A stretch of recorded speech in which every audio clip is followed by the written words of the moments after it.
বিশ্ব সংবাদে আপনাকে স্বাগত। শুরুতেই জানাবো হাতে পাওয়া সর্বশেষ আন্তর্জাতিক সংবাদের শিরোনাম, পরে বিস্তারিত। প্রথমে ইসরায়েল ইরান যুদ্ধ চলছে, জানিয়ে দিব আমাদের হাতে থাকা সর্বশেষ গুরুত্বপূর্ণ আপডেট আন্তর্জাতিক সংবাদ। ইরান ইসরায়েলের পরবর্তী লড়াই হবে সাইবার জগতে। জানিয়ে দিব যুক্তরাষ্ট্রের নাতে আটকে যেতে পারে ফিলিস্তিনের সদস্যপদ। আরো জানিয়ে দিব ইসরায়েল নিজেকে রক্ষার জন্য প্রয়োজনীয় সবকিছু করবে বলছে নেতানিয়াহু। এবং আরো জানিয়ে দিব ইসরায়েলের পক্ষ নিয়ে ইরানের ওপর নতুন নিষেধাজ্ঞার সিদ্ধান্ত ইউরোপীয় ইউনিয়নের। এদিকে জানিয়ে দিব ইসরায়েলি হামলা ঠেকাতে ইরানি আকাশ প্রতিরক্ষা ব্যবস্থা কতটা সক্ষম। এবং সর্বশেষ জানিয়ে দিব ইরানকে কাবু করতে যে পথে হাঁটতে পারে ইসরায়েল। শুনছিলেন সংবাদ শিরোনাম, এরপর বিস্তারিত। তার আগে অনুরোধ থাকবে, ভিডিওটি যদি ভালো লেগে থাকে ভিডিওটিতে একটি লাইক এবং কমেন্ট করে জানিয়ে দিন ভিডিও সম্পর্কে আপনার মূল্যবান মতামত, এবং আরো কমেন্ট করে জানিয়ে দিন ভিডিওটি আপনি কোথা থেকে এবং কোন জেলা থেকে দেখছেন। ইরান ইসরায়েলের পরবর্তী লড়াই হবে সাইবার জগতে। ইসরায়েলের নিজেদের ভূখণ্ডে গত শনিবার ইরানে যে 300 ক্ষেপণাস্ত্র ড্রোন সমন্বয়ে হামলা চালায় তা নানা দিক থেকে ছিল নজরবিহীন। তবে এর সঙ্গে সাইবার হামলার যে হুমকি দেওয়া হয়েছিল তার নজরবিহীন ছিল না। ইরানের সঙ্গে সংশ্লিষ্ট একটি হ্যাকারদের গ্রুপ দাবি করেছিল যে ক্ষেপণাস্ত্র ও ড্রোন হামলার আগে ইসরায়েলি রাডার সিস্টেম হ্যাক করে ফেলা হয়েছিল। তবে ইসরায়েলের শীর্ষ সাইবার সংস্থা বলছে তারা অনলাইনে অস্বাভাবিক কোনো কার্যক্রম প্রত্যাখ্য করেনি। গত বছরের 7 অক্টোবর ফিলিস্তিনের স্বাধীনতাকামী সংগঠন হামাসের সদস্যরা ইসরায়েলে হামলা করার পর থেকে আঞ্চলিক সংঘাত ব্যাপক বেড়ে গেছে। এ সময় থেকেই ইসরায়েলি ব্যাপকভাবে সাইবার আক্রমণ বেড়ে যেতে দেখা গেছে। ইসরায়েলি ন্যাশনাল সাইবার ডাইরেক্টরের আইএনডিসির প্রধান গ্যাবি পয়টন বলেন, ইসরায়েলে আগের চেয়ে 3 গুণ বেশি সাইবার আক্রমণের মুখোমুখি হচ্ছে। ইরান ও ইসরায়েলের মধ্যে সাইবার জগতে এ ধরনের লড়াই অবশ্য 1 দশকের বেশি সময় ধরেই চলছে। 2006 সালে বা তার আগে থেকে যুক্তরাষ্ট্র ও ইসরায়েলের সাইবার অস্ত্র তৈরি ও প্রয়োগ শুরু করে। তাদের এ ধরনের একটি অস্ত্র হচ্ছে ট্র্যাক্সনেট। এই অস্ত্র ব্যবহার করে ইরানের নাতাঞ্জ পারমাণবিক স্থাপনা কম্পিউটারের সিস্টেম ধ্বংস করার অভিযোগ করছে। অবশ্য এই অস্ত্র তৈরির কথা যুক্তরাষ্ট্র বা ইসরায়েলে কখনো স্বীকার করেনি। 2010 সালের প্রথম এই অস্ত্র মোতায়েনের বিষয়টি সামনে এলে ইরান তাদের সাইবার কর্মসূচি শুরু করে। এখন রাশিয়া, চীন ও উত্তর কোরিয়ার পাশাপাশি ইরানের এ ধরনের কর্মসূচিকে হুমকির দিকে হিসেবে মনে করছে ওয়াশিংটন। ওয়াশিংটন ভিত্তিক গবেষণা প্রতিষ্ঠান মিডল ইস্ট ইনস্টিটিউটের কৌশলগত প্রযুক্তি ও সাইবার নিরাপত্তা কর্মসূচির পরিচালক মোহাম্মদ সুলাইমান বলেন, ইরান ও ইসরায়েলের সাইবার জগতে প্রতিযোগিতা সবচেয়ে পুরনো প্রতিযোগিতাগুলোর একটি। ইরানের পক্ষ থেকে ট্র্যাক্সনেট সাইবার প্রোগ্রাম বা ক্ষতিকর সফটওয়্যারটিকে নিজস্ব কৌশলে সমৃদ্ধ করা হয়েছে।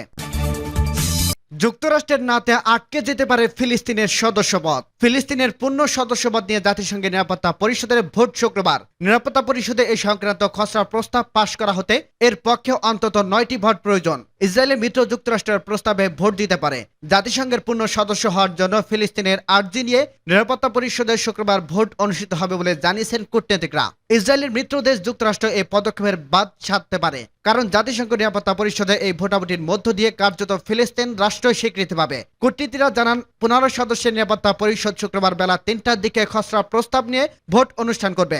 এই প্রস্তাবে 193টি সদস্যের জাতিসংঘের সাধারণ পরিষদের কাছে সুপারিশ করা হয়েছে যে ফিলিস্তিন রাষ্ট্রকে জাতিসংঘের সদস্য হিসেবে স্বীকার করে নেওয়া হোক। নিরাপত্তা পরিষদে এই প্রস্তাব পাশ হতে এর পক্ষে অন্তত 9টি ভোট প্রয়োজন এবং যুক্তরাষ্ট্র, যুক্তরাজ্য, ফ্রান্স ও রাশিয়া কিংবা চীনের কোনো ভোট পড়া যাবে না। কূটনীতিকরা বলছে, ফিলিস্তিনকে পূর্ণ জাতিসংঘ সদস্য করার পক্ষে সমর্থন করতে পারে নিরাপত্তা পরিষদের 13 সদস্য। ফলে প্রস্তাবটি আটকানোর জন্য শেষ পর্যন্ত যুক্তরাষ্ট্র ভোটও দিতে পারে। ফিলিস্তিনকে পূর্ণ সদস্যপদ দেওয়ার মর্মে খসড়া একটি প্রস্তাবটি উপস্থাপন করছে আলজেরিয়া। দেশটির এই প্রস্তাবের উপর বৃহস্পতিবার বিকেলে ভোট অনুষ্ঠানের অনুরোধ জানিয়েছে। তবে এই একই সময় মধ্যপ্রাচ্য নিয়ে নিরাপত্তা পরিষদে একটি বৈঠকে হওয়ার কথা রয়েছে। সেখানে অংশ নেবেন কয়েকটি দেশের মন্ত্রীরা। যুক্তরাষ্ট্র বলছে, স্বাধীন ফিলিস্তিন রাষ্ট্র প্রতিষ্ঠা হওয়ার উচিত সংশ্লিষ্ট পদক্ষেপগুলোর মধ্যে সরাসরি আলোচনার মধ্য দিয়ে জাতিসংঘের মাধ্যমে নয়। জাতিসংঘে যুক্তরাষ্ট্রের রাষ্ট্রদূত লিন্ডা থমাস গ্রিনফিল্ড বুধবার বলেছেন, নিরাপত্তা পরিষদের প্রস্তাবনা পাশ করেই যে আমরা দ্বিরাষ্ট্র সমাধানের পথ এগোনোর মধ্যে একটি অবস্থানে পৌঁছতে পারবো তেমন সম্ভাবনা দেখি না। ফিলিস্তিন বর্তমান জাতিসংঘের সদস্য না হলেও 2012 সালে তারা জাতিসংঘে পর্যবেক্ষণ মর্যাদা পেয়েছে। জাতিসংঘে পূর্ণ সদস্যপদ লাভের জন্য ফিলিস্তিন বছরের পর বছর চেষ্টা চালিয়ে আসছে। তবে তাদের এই আর্জি প্রথম নিরাপত্তা পরিষদের অনুমোদন পেতে হবে এবং তারপর জাতিসংঘ সাধারণ পরিষদের পক্ষ থেকে অন্তত 2/3 সমর্থন লাগবে। ইসরায়েল নিজেকে রক্ষার জন্য প্রয়োজনীয় সবকিছু করবে বলছে নেতানিয়াহু। ইরানের প্রতিশোধমূলক হামলার রেশ কাটাতেই ইসরায়েলের উত্তরাঞ্চলে বেইত হিল্লেল সামরিক ঘাঁটিতে মোতায়েন করা ক্ষেপণাস্ত্র প্রতিরক্ষা ব্যবস্থার উপর ড্রোন হামলা চালিয়েছে লেবানন ভিত্তিক সামরিক সংগঠন হেজবুল্লাহ। বুধবার ইসরায়েলের সীমান্ত জুড়ে সংঘাত বৃদ্ধির আশঙ্কার মধ্যে এবার ইরানের হামলার বিষয়ে মুখ খুলছেন প্রধানমন্ত্রী বেঞ্জামিন নেতানিয়াহু। খবর রয়টার্সের। তিনি বলেন, কিভাবে নিজেদের রক্ষা করা যায় আমরা সেই সিদ্ধান্ত নেব। নিজেদের রক্ষার জন্য যা যা করা প্রয়োজন সব ব্যবস্থা নেওয়া হবে। এর আগে ইসরায়েলি বিমান বাহিনী জানায় তাদের যুদ্ধ বিমান পূর্ব লেবাননে ইরান সমর্থিত হিজবুল্লাহ সন্ত্রাসী অবকাঠামোতে আক্রমণ করছে, যা ইসরায়েলের উত্তর সীমান্ত জুড়ে সংঘাত আরো বৃদ্ধির আশঙ্কা তৈরি করছে। অন্যদিকে বুধবার ইসরায়েলে সফররত জার্মানির পররাষ্ট্রমন্ত্রী অ্যানানোলা বেয়ারবক ও যুক্তরাষ্ট্রের পররাষ্ট্রমন্ত্রী ডেভিড ক্যামেরনের সঙ্গে সাক্ষাৎ করেছেন নেতানিয়াহু। প্রধানমন্ত্রী ডেভিড ক্যামেরনের সঙ্গে সাক্ষাৎ করেছেন নেতানিয়াহু। প্রধানমন্ত্রীর কার্যালয় জানিয়েছে সমর্থনের জন্য নেতানিয়াহু তাদের ধন্যবাদ জানিয়েছে। সেই সঙ্গে তাদের বলেছে, আমি পরিষ্কারভাবে বলতে চাই আমরা আমাদের নিজেদের সিদ্ধান্ত নেব এবং ইসরায়েল রাষ্ট্র নিজেকে রক্ষার জন্য প্রয়োজনীয় সবকিছু করবে। উল্লেখ্য, গাজায় ইসরায়েলি আগ্রাসন শুরুর পর থেকেই দেশটির সঙ্গে ইরানের উত্তেজনা বাড়তে থাকে। এরই মধ্যে গত 1 এপ্রিল সিরিয়ার রাজধানী দামেস্কে তেহরানের কনসুলেটে ইসরায়েলি বাহিনীর হামলা ইরানের সামরিক বাহিনী এলিট শাখা কুদ্দুস ফোর্সের সিরিয়া ও লেবানন শাখার কমান্ডার সহ উচ্চপদস্থ সামরিক বেশ কয়েকজন কর্মকর্তা নিহত হন। এরপরে ইসরায়েলি প্রতিশোধমূলক হামলা হুঁশিয়ারি দেন ইরান। ইসরায়েলের পক্ষ নিয়ে ইরানের ওপর নতুন নিষেধাজ্ঞার সিদ্ধান্ত ইউরোপীয় ইউনিয়নের নেতারা ইরানের ওপর নতুন করে নিষেধাজ্ঞা দেওয়ার সিদ্ধান্ত নিয়েছে। মধ্যপ্রাচ্যে বিস্তৃত পরিসরে ছড়িয়ে পড়া বর্ষা সংঘাতের লাগাম টানতে এমন সিদ্ধান্ত নেওয়া হয়েছে বলে দাবি করেন তারা। বুধবার বেলজিয়ামের রাজধানী ব্রাসেলসে ইউরোপীয় ইউনিয়নের 27 দেশের নেতাদের বৈঠক থেকে এই সিদ্ধান্ত নেওয়া বলে জানিয়েছে ব্রিটিশ সংবাদ সংস্থা রয়টার্স। ইসরায়েলে ইরানের হামলার প্রতিশোধ নেওয়ার ইঙ্গিত দিলেও সেটি তারা কিভাবে নেবে সে বিষয়ে কিছু জানায়নি। তবে বৈঠকে ইউরোপীয় ইউনিয়নের নেতারা ইরানের হামলার নিন্দা জানিয়েছে।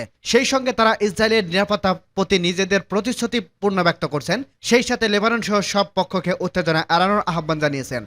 বৈঠকে শীর্ষ সমালোচনা চেয়ারম্যান চার্লস মিশেল বলেছেন, আমরা মনে করি ইরানকে বিচ্ছিন্ন করার জন্য সবকিছু করা খুবই গুরুত্বপূর্ণ। অন্যদিকে জার্মান চ্যান্সেলর ওলাফ স্কলস বলেছে, এটা গুরুত্বপূর্ণ যে ইসরায়েলে নৃশংসভাবে বড় ধরনের হামলার জবাব যেন না দেয়। ইসরায়েলে হামলা ঠেকাতে ইরানি আকাশ প্রতিরক্ষা ব্যবস্থা কতটা সক্ষম? ইসরায়েলে সরাসরি হামলা চালানোর পর ইরানের পাল্টা আক্রমণের সংখ্যা বাড়ছে। ইসরায়েলে আকাশ প্রতিরক্ষা ব্যবস্থা আয়রন ডোমের মতো পরীক্ষিত অস্ত্র থাকলে ইরানের সেক্ষেত্রে অনেকটা পিছিয়ে আছে। তবে ইরানের দাবি তারা ইসরায়েলের সব হামলা মোকাবেলা করতে প্রস্তুত। ইসরায়েলের সম্ভাব্য হামলা মোকাবেলার জন্য ইরানের আকাশ প্রতিরক্ষা ব্যবস্থা আসলে কতটা সক্ষম? আল জাজিরার এক প্রতিবেদনে উঠে এসেছে ইরানি আকাশ প্রতিরক্ষা ব্যবস্থার চিত্র। ইরান স্থানীয় প্রতিরক্ষা অস্ত্রের উপর নির্ভরশীল। গত কয়েক দশক ধরে ইরান নিজস্বভাবে তৈরি সমরাস্ত্রের উপর নির্ভর করে শুরু করছে। তারা সামরিক ক্ষেত্রেও স্থানীয়ভাবে আগানোর চেষ্টা করছে। যুক্তরাষ্ট্র ও পশ্চিমাদের নিষেধাজ্ঞার কবলে থাকা দেশটির হাতে থাকা বিমানগুলোর মধ্যে এখন বেশিরভাগই রাশিয়া তৈরি। তারা সুখোই ও মিগ ফাইটার জেট ব্যবহার করছে। এছাড়াও ইরানের নিজস্ব প্রযুক্তিতে যুদ্ধ বিমান তৈরি করছে। তবে সেই বিমান নিয়ে মার্কিন F-35 এর সাথে টক্কর দেওয়া অসম্ভব। তবে রাশিয়ার তৈরি Su-35 বিমান পেলে ইরানি আকাশ প্রতিরক্ষা ব্যবস্থা আরো শক্তিশালী হবে। দীর্ঘ পাল্লার মিসাইল ব্যাটারি। ইরান নিজেদের তৈরি যুদ্ধ বিমানগুলোকে নিজস্ব প্রযুক্তির ক্ষেপণাস্ত্র দিয়ে সাজানোর পরিকল্পনা হাতে নিয়েছে। বিশেষ করে তারা আধুনিক আকাশে প্রতিরক্ষা ব্যবস্থা উন্নত করতে চায়। ইরান স্থানীয়ভাবে রাভার 373 নামের আকাশ প্রতিরক্ষা ব্যবস্থা তৈরি করছে। 2019 সাল থেকে যেগুলো সক্রিয় আছে, এটি 350 থেকে 450 কিলোমিটার পর্যন্ত ক্ষেপণাস্ত্র শনাক্ত করতে সক্ষমতা রাখে। এটি সাইড 4B ক্ষেপণাস্ত্র দিয়ে সাজানো। এটি দীর্ঘপাল্লার ব্যালিস্টিক ক্ষেপণাস্ত্র, ড্রোন ও স্টেবল ফাইটার জেট রুখে দিতে সক্ষম।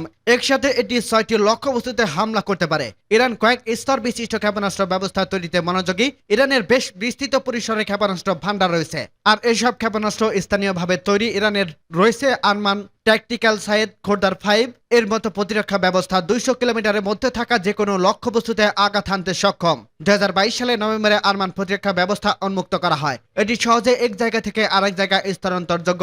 কয়েক মিনিটের মধ্যে এটি স্থাপন করা যায়। ইরানকে কাবু করতে যে পথে হাঁটতে পারে ইসরায়েল। ইরান একরকম গোটা বিশ্বকে চমকে দিয়েছে। নিজেদের অপ্রতিরোধ ভাবা ইসরায়েল সরাসরি হামলা চালিয়েছে তেহরান। নজরবিহীন এই হামলার পর ক্ষোভে ফুঁসে উঠছে ইসরায়েল। তবে হুট করেই তারা পাল্টা হামলা চালাতে পারছে না, কারণ সিরিয়ার ইরানি কনসুলেটে হামলা চালিয়ে তারা ভুলের মাসল পৌঁছে গেছে তাদের দোরগোড়ায়। এবার পাল্টা আঘাত করলে তারা জবাব কি হতে পারে সে নিয়ে বেশ সংশয় আছে ইসরায়েল। তবে দেশটির প্রধানমন্ত্রী বেঞ্জামিন নেতানিয়াহু একরকম ঘোষণা দিয়ে রেখেছে, নিজেদের প্রতিরক্ষার জন্য সব ধরনের ব্যবস্থাই নেবে ইসরায়েল। তাতে পশ্চিমাদের বাধার তোয়াক্কা করবে না, সেই ঘোষণার ইসরায়েলি নেতা একরকম দিয়ে রেখেছেন। এবার ইসরায়েল ইরান কোনো পন্থায় হামলা চালাতে পারে সে নিয়ে নানা পূর্বাভাস দিচ্ছে সামরিক ও বিশেষজ্ঞরা। প্রধানত ইরানের হামলার জন্য আকাশ পথ বেছে নিতে পারে ইসরায়েল, করতে পারে ইরানের পারমাণবিক স্থাপনার আঘাত। ইসরায়েলে আকাশ প্রতিরক্ষার তুলনার ইরানের আকাশ প্রতিরক্ষা বেশ দুর্বল বলা যায়। এক্ষেত্রে ইরান বিপ্লবী গার্ড বাহিনীর ঘাঁটি কিংবা পারমাণবিক ঘোষণার কেন্দ্র সহ ইরানের কৌশলগত অবস্থানগুলো সম্ভাব্য ইসরায়েলি বিমান হামলার লক্ষ্য হতে পারে। দ্বিতীয়ত, ইরানের সামরিক স্থাপনা হতে পারে ইসরায়েলের লক্ষ্য। ইসরায়েলের সম্ভাব্য সরাসরি বিমান ও সাইবার হামলার লক্ষ্য হতে পারে ইরানের সামরিক স্থাপনা বা গুরুত্বপূর্ণ অবকাঠামোগুলোতে।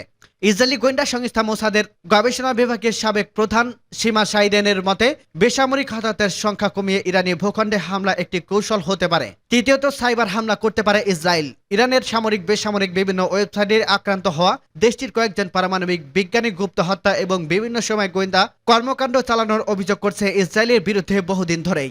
যদিও ইহুদি রাষ্ট্রটি এসব অভিযোগ কখনোই স্বীকার করেনি। ধারণা করা হয় ইরানের পেট্রোল পাম্প থেকে শুরু করে অনেক শিল্প কারখানা এবং পারমাণবিক স্থাপনা লক্ষ্য করে বিভিন্ন সময় সাইবার হামলা চালিয়েছে ইসরায়েল। এখন ইরানের হামলার জবাবে আরও একই পথে হাঁটতে পারে দেশটি।